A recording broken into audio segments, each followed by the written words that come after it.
E já vamos lá com o nosso Momento Pet, porque o mês de outubro é representado aqui pela cor rosa, né? Na luta contra o câncer de mama. Mas você sabia que esse alerta também é válido para os pets? Isso mesmo, gente. Nossos bichinhos também podem sofrer com essa doença e é sobre isso que eu converso com o médico veterinário, Dr. Marcelo Morato. Boa tarde, doutor Marcelo, tudo bem? Boa tarde, Patrícia, tudo bem? Lindo, fala pra mim.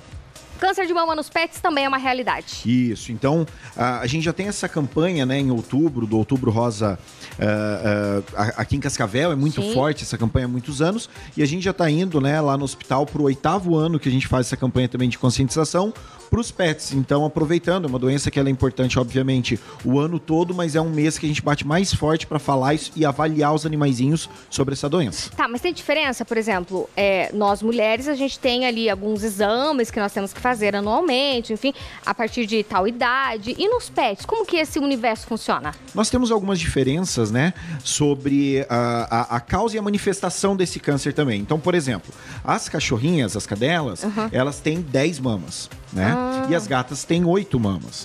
Então eu posso ter, por exemplo, em uma mama só, eu posso ter em 2 e eu posso ter em todas. Nossa! E olha só, uma gatinha ou uma cachorrinha que tem 3 tumores em 3 mamas diferentes. Cada um pode ser um tipo histológico diferente. Um pode ser maligno, o outro pode ser benigno, um pode ser pior, o outro pode ser melhor, né? Então, principalmente na parte do exame, né, do diagnóstico precoce, isso é igual. Quanto antes a gente puder descobrir, melhor vai ser o tratamento, melhor vai ser o prognóstico desse paciente. Entendi. Por exemplo, se tiver em uma mama só não for tratado, ele pode criar metástase e passar para as outras mamas ou não? Como que é? Tecnicamente, dessa forma que você falou, a gente não considera que é uma metástase, porque ainda está no mesmo órgão, nas glândulas mamárias ou na cadeia mamária. Mas sim, no caso de tumores malignos, ele pode fazer metástase e no caso das cadelas e das gatas, o lugar de preferência para essa metástase é o pulmão. Então a gente tem que tomar bastante cuidado. Tá, e são hábitos das nossas cadelinhas, das cachorrinhas, das gatinhas? É hereditário, é genético? Como que é o câncer? É o câncer mais comum aqui no Brasil, tá? É o mais comum. Até porque a gente não tem ainda um hábito da castração às vezes um pouquinho mais cedo, não mais aquela castração precoce que a gente falava há alguns anos, mas uma castração mais cedo mesmo. Então é o câncer mais comum e ele tem sim um componente genético, mas principalmente ele é hormônio dependente. Ele vem muito dos hormônios que são liberados, por exemplo, durante o cio, ou de hormônios que são aplicados nesses animais em forma de anticoncepcional, que é péssimo para eles, né? Entendi. Então, às vezes as pessoas dizem, para não entrar no cio, vou aplicar o anticoncepcional ali, que não sei o quê, não deixa dar o cio e tarará. Ou seja, não faça isso. Bomba. Perfeito, é uma bomba. Para você ter uma ideia em números, uma cachorrinha que não é castrada, tá bom? Ela é adulta e ela não é castrada. Ela tem um pouco mais de 50% de chance de ter tumor de mama, que já é muito alto. Sim. Se ela receber anticoncepcional em qualquer momento da vida dela, em qualquer dose, uma vez só que seja, isso sobe para 90% de chance dela ter câncer de mama. Nossa, e isso vai ser o quê?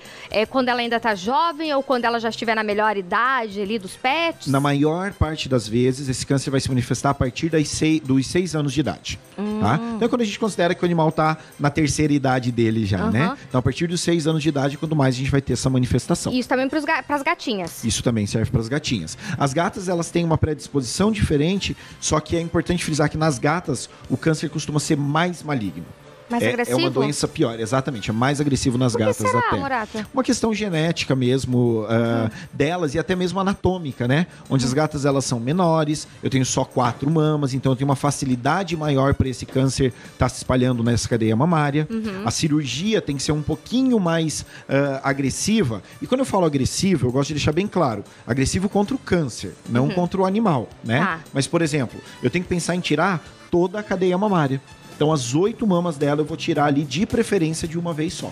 Tá, deixa eu ver então. O tratamento, assim que descoberto o câncer, nas mamas é a retirada, na maioria das vezes, e também passa por quimioterapia, radioterapia. Perfeito. Então vamos lá, vamos fazer uma linha do tempo aqui do tratamento disso, né? Vai lá. Então, primeiro, a pessoa em casa tá ali com o seu gatinho, com a sua cachorrinha, tá fazendo carinho, né? Faça sempre um carinho ali na região das mamas. E se notar algum caroço, algum aumento de volume, já procura o médico veterinário. Tá. Esquece esse negócio de, eu vou ver se crescer eu levo. Não, é quando tá pequenininho que a gente tem maior chance de cura, tá? Levou para o médico veterinário. O médico veterinário vai avaliar para ser feita uma cirurgia. A cirurgia é o melhor e principal método de tratamento. Certo. Quando a gente fala de quimioterapia, por exemplo, ele vai ser um tratamento adjuvante, ou seja, aquele que ajuda. A quimioterapia é para ajudar a cirurgia, que é o meu tratamento principal. Eu só tenho 2 casos que não é feito cirurgia em tumores de mama. No caso de um tumor específico, chamado carcinoma inflamatório mamário, tá? Ou no caso de esse câncer já ter se espalhado para o pulmão. Aí a gente tem que avaliar opções. Entendi.